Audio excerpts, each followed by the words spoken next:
तो रामलाला जब रोए, अयोध्या में जितना स्त्रियां थी सबके कान में सुनाई दिया। सब स्त्रियां दौड़ दौड़ करके आई, स्त्रियों की भीड़ है। महाराज दशरथ को मालूम पड़ा। दशरथ महाराज जी कौशल्या के महल में आए, परंतु अयोध्या की स्त्रियां दशरथ महाराज को कौशल्या के महल में जाने के लिए जगह नहीं दिया। दशरथ महाराज जी खड़े रहे। सेनापति डांट रहा है, फटकार रहा है। अयोध्या की महिलाओं देवियों शर्म नहीं आती है, महाराज खड़े हैं। इतने में वशिष्ठ जी आए और उनकी पत्नी अरुंधति। वशिष्ठ जी दशरथ को बोले यहाँ क्यों खड़े हैं? दशरथ जी बोले गुरु जी बहुत भीड़ है। वशिष्ठ जी बोले काम करो, हमें आगे आगे जाएंगे और आप हमारे पीछे पीछे आ जाना, कि मुझे देखकर स्त्रियां शर्माएगी, इधर उधर भाग जाएगी। तो वशिष्ठ जी आगे आगे, उनके पीछे दशरथ, उनके पीछे अरुंधति जो वशिष्ठ की पत्नी है। इस प्रकार दशरथ महाराज कौशल्या के महल में पहुंचे। अब अयोध्या में जितना सब ठाकुर की पत्नी ठाकुरानी, नाई की पत्नी नाइनी, वो सब अपनी नहनी चाकू ब्लेड को लेकर के आई है राम लाला के नाभि काटने के लिए। असम में होड़ हो रहा है, हम काटेंगे हम काटेंगे हम काटेंगे। उसी बीच में एक बूढ़ी माता रो रही, वो कह रही नहीं नहीं मैं ही काटूंगी, मैं किसको काटने नहीं दूंगी। तो वह बूढ़ी माता अपनी नहनी चाकू ब्लेड को लेकर के रामलाला के नाभि में अपनी चाकू को नहनु को लगाई। रामलाला का नाभि कट गया। और भगवान की नाभि से ब्रह्मा का जन्म हुआ। हर बच्चों का नाभि काटा जाता है, तो भगवान की कटा गया। अब कौशल्या ने कहा आपको क्या चाहिए? और वो बूढ़ी माता बोली मुझे कुछ नहीं चाहिए, जिस कपड़ा को पहन कर के आप राम जैसा पुत्र जन्म दिया वो कपड़ा मुझे चाहिए। तो कौशल्या ने क्या कि दूसरा कपड़ा पहन करके और वो कपड़ा को निकाल दिया और वो वृद्धा माता को दिया। और वो वृद्धा माता वो कपड़ा को लेकर के चली गई। कहा? ब्रह्मलोक। वो थी कौन? स्वयं ब्रह्मलोक से देवी सरस्वती रामलाला के नाभि काटने के लिए एक बुढ़िया का रूप बना करके आई थी। बोले श्री सरस्वती महाराज की जय। या कुंदेन्दु तुषारहारा, या शुभ्र वस्त्रावृता, या वीणा वरदंड मंडितकरा, या श्वेता पद्मासना, या ब्रह्माच्युत शंकर प्रभृति देवै सदा वंदिता, सा सरस्वती भगवती निशेष जज्ञापः। सरस्वती को ये वस्त्र कौशल्या माता दी थी। ये वस्त्र आग में भी नहीं जलता है, ये सफेद वस्त्र है। आग में डालने के बाद में इसका चमक ज्यादा फैलता है। श्री अनुसुईया भी सीता को के वस्त्र दी थी, नाभि छेदन हो गया। श्री कैकेयी माता एक पुत्र जन्म दिया। बोले श्री कैकेयी नंदन भगवान की जय। सुमित्रा दो पुत्र जन्म दिया। बोले सुमित्रा माता की जय। सुमित्रा नंदन भगवान की जय। इस प्रकार तीनों माता के गर्भ से भगवान का जन्म हुआ। बाद में इनका नामकरण हुआ राम लक्ष्मण भरत शत्रुघ्न। श्री परिचित महाराज सुखदेव जी को बोले गुरुजी राम कथा को संक्षेप कीजिए, मुझे कृष्ण कथा विस्तार में सुनना है। तो सुखदेव जी राम कथा को संक्षेप कर दिए। देखो राम जी का बाल्य लीला, कर्ण उपविद, जनेऊ संस्कार, फिर भगवान राम लक्ष्मण विश्वामित्र के द्वारा जनकपुर में पहुंचे, धनुष को तोड़े, राम जी के विवाह सीता माता के साथ, लक्ष्मण का विवाह उर्मिला के साथ,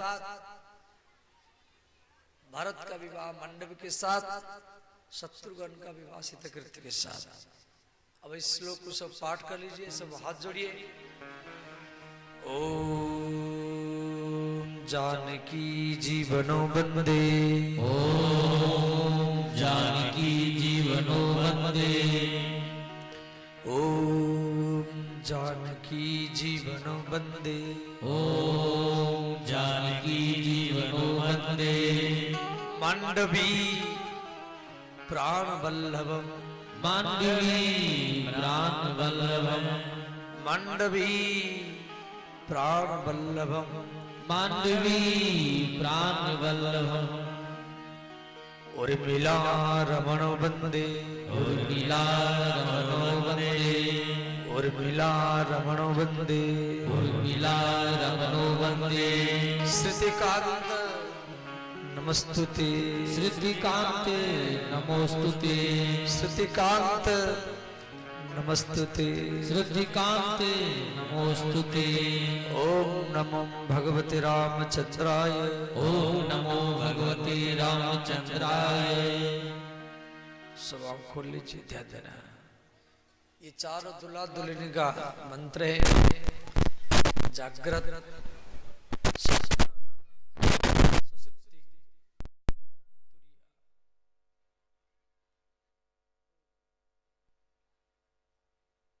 श्री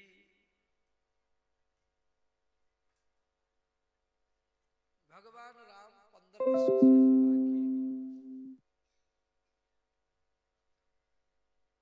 और 12 वर्ष आकर की अयोध्या में रहे। 27 वर्ष उम्र में राम का वनवास हुआ। चित्रकूट में राम और भरत मिलन, पंचवटी में सीता हरण, जटायु मरण, सुग्रीव संभाषण।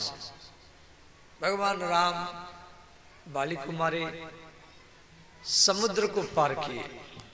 राम जी लंका में 335 राम जी लंका में 111 दिन तक रहे। माता सीता लंका में 335 दिन तक रहा। राम जी की सेना रावण सेना दोनों में 87 दिन तक युद्ध हुआ। 87 और उसी में राम रावण दोनों में लगातार 32 दिन युद्ध हुआ। राम जी जो रावण के साथ युद्ध किए, रावण के पास में कवच था, राम के पास कवच नहीं था। रावण के पास में रथ था, राम के पास रथ भी नहीं था। रावण के पास घोड़ा थे, ऊंट थे, परंतु राम के पास ये सब कुछ नहीं था। अंत में राम रावण के ऊपर विजय प्राप्त किया। श्री भगवान राम अयोध्या में आए और अयोध्या में राम जी राजा बने और माता सीता अयोध्या की महारानी बनी। बोलिए राजा रामचंद्र भगवान की जय, अयोध्या धाम की जय।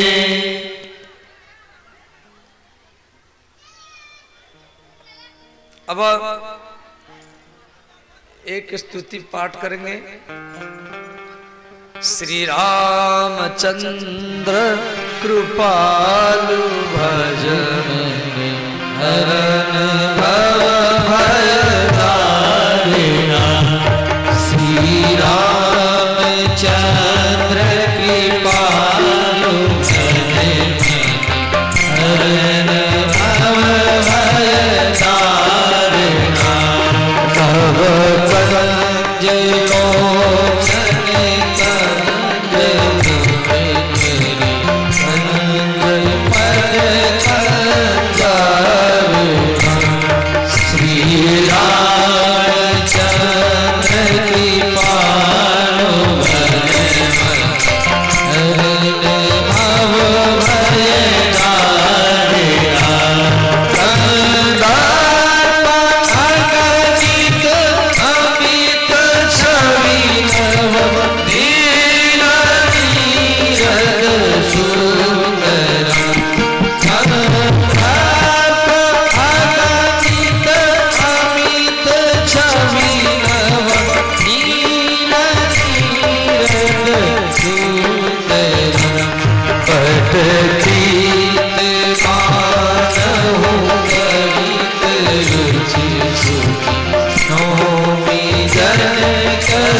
श्रीमद्भागवते परमहंस संहितायां नवम स्कंदे चतुर्विंशाध्याय समाप्तः।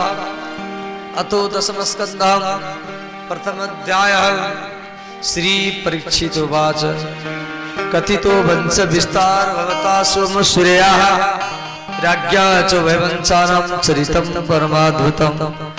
श्री परीक्षित श्री सुखदेव उवाच वासुदेव कथा प्रश्नं पुरुषं त्रिनिपुनाति पृच्छकं शत्रुं तत्पादं सलिलं यथा। सुखदेव जी कह रहे राजन, मथुरा में उग्रेश्वर नाम के राजा थे। उनकी पत्नी के नाम में पवन रेखा और इनका पुत्र कंस है जो पिछले जन्म में काल में राक्षस था। श्री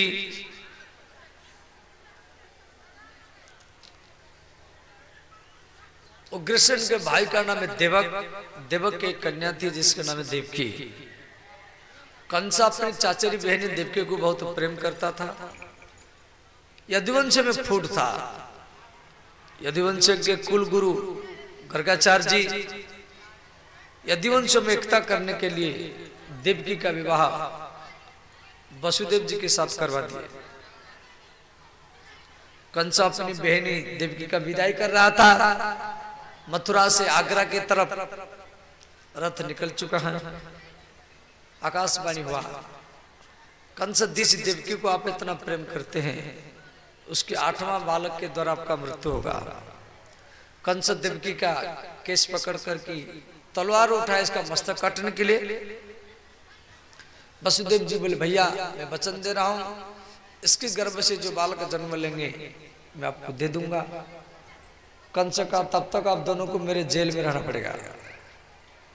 कंस देवकी वसुदेव को मथुरा के जेल में डाल दिया। उग्रसेन महाराज विरोध किए तो उग्रसेन को भी जेल में डाला।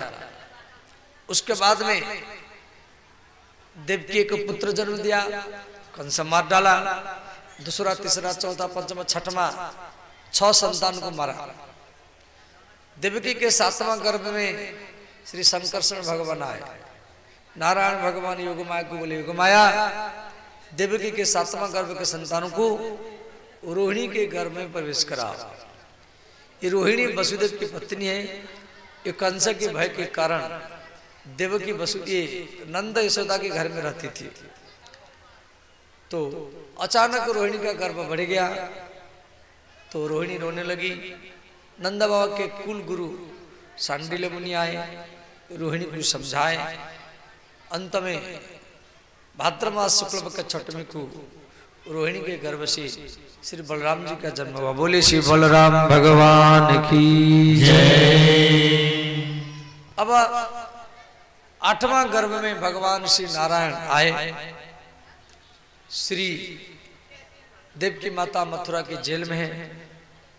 भगवती विंध्यवासिनी दुर्गा गोकुल में यशोदा के गर्भ में आई। ध्यान देना, भगवती दुर्गा विंध्यवासिनी यशोदा मैया के गर्भ में आई और भगवान नारायण मथुरा की जेल में देवकी माता के गर्भ में आए। भागवत में गर्भस्तुति दिया गया है और आप सब हाथ जोड़ लीजिए, आंख बंद कर लीजिए, भगवान देवकी माता के गर्भ में साथ ध्यान कर लीजिए। ओम कृष्णाय वासुदेवाय, ओम कृष्णाय वासुदेवाय, ओम कृष्णाय वासुदेवाय, ओम कृष्णाय वासुदेवाय। हरे परमात्मने, हरे परमात्मने, हरे परमात्मने, हरे परमात्मने। प्रणत क्लेश नाशाय, प्रणत क्लेश नाशाय, प्रणत क्लेश नाशाय, प्रणत क्लेश नाशाय। गोविंदाय नमो नमः, गोविंदाय नमो नमः, गोविंदाय नमो नमः, गोविंदाय नमो नमः। ओम नमो भगवते वासुदेवाय, ओम नमो भगवते वासुदेवाय, ओम नमो भगवते वासुदेवाय, ओम नमो भगवते वासुदेवाय। सब आँख खोले। इस प्रकार भाद्र मास कृष्ण अष्टमी को अर्धरात्र में मथुरा की जेल में श्री देवकी माता के गर्भ से नाद बिंदु चतुर्भुज रूप में प्रकट हुई। बोले श्री देवकी नंदन भगवान की जय। भगवान बोले आप मुझे गोकुल में छोड़ दीजिए। भगवान छोटे बन गए, हाथ की कड़िया पैर की बेड़िया सब खुल गए। वसुदेव जी बाल कृष्ण को लेकर के जा रहे हैं। यमुना की जल 2 भाग हो गया और वसुदेव जी गोकुल में पहुंचे। यशोदा एक कन्या जन्म देख करके बेहोश हो गई थी। वसुदेव जी बाल कृष्ण को यशोदा के गोदी में छोड़े, वो कन्या को ले आया और हाथ की कड़ियां पैर की बेड़ियां से वो लग गए। इधर कंस भागे भागे आया, देवकी के हाथ से छीन करके वो कन्या को मारने के लिए गया। वो कन्या आकाश में प्रकट हो गई। बोले श्री दुर्गा महारानी की जय। अब नंद बाबा ब्राह्मण को बुलाए, देवता लोग भगवान का स्वागत कर रहे हैं।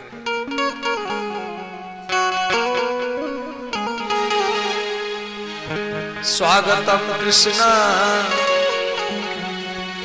शरणागतम कृष्ण, स्वागतम कृष्ण शरणागतम कृष्ण,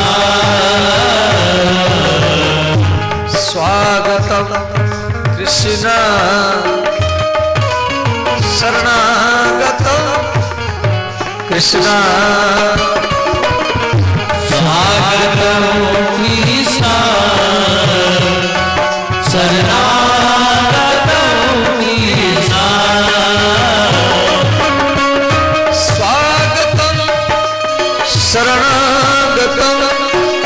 शरणागतम कृष्ण,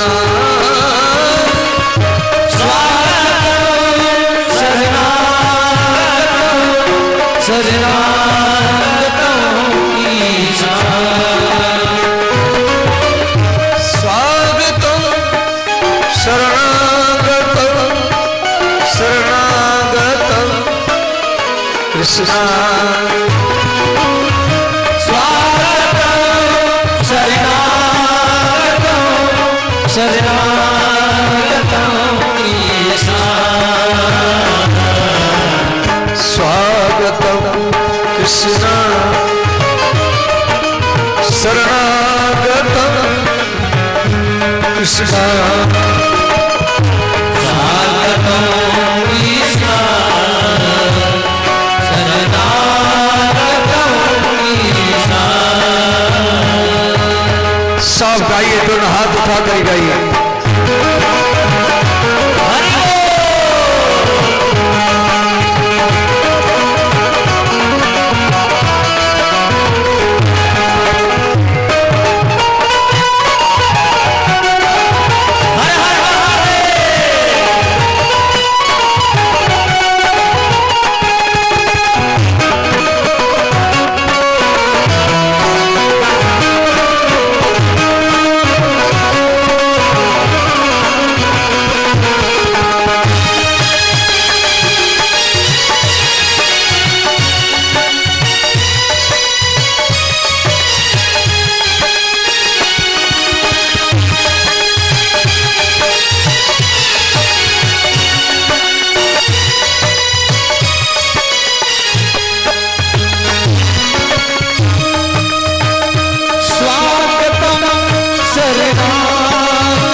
शरणं मम श्री कृष्ण शरणं मम श्री राधा शरणं मम श्री राधा शरणं मम श्री कृष्ण शरणं मम श्री कृष्ण शरणं मम श्री राधा शरणं मम श्री राधा शरणं मम श्री कृष्ण शरणं मम श्री कृष्ण शरणं मम श्री राधा शरणं मम श्री राधा शरणं मम स्वागतं कृष्ण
अब ठाकुर जी का पूजन होगा। मुख्य जजमान जजमानी वरिष्ठ कार्यकर्ता ठाकुर जी का पूजन करेंगे।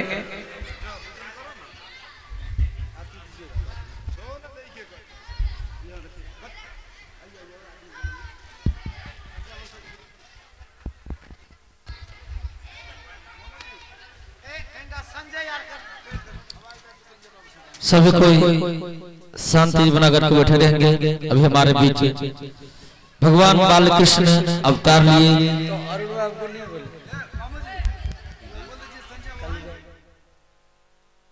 जितने भी हमारे कार्यकर्ता हैं सभी को मंच पे चलावे और भगवान का पूजन करेंगे।